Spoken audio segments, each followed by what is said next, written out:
দেখো বন্ধুরা, আজকেও সকাল সকাল রান্না করেছি।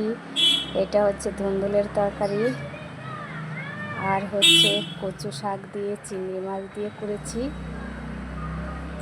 আর একটা ডাল করেছি, মুসুর ডাল, আর হচ্ছে কচু ভাজা করেছি, সেই চালের গুঁড়ো দিয়ে বেসন দিয়ে সুন্দর করে একটা পকোড়া করেছি, কচু দিয়ে আর কি পকোড়া করেছি।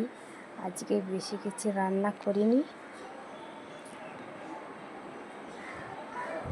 দেখো বন্ধুরা, পকোড়া এই যে এটা হচ্ছে কচু দিয়ে বেসন দিয়ে গুলে তার পকোড়া করেছি। দেখো দেখাচ্ছি, দেখো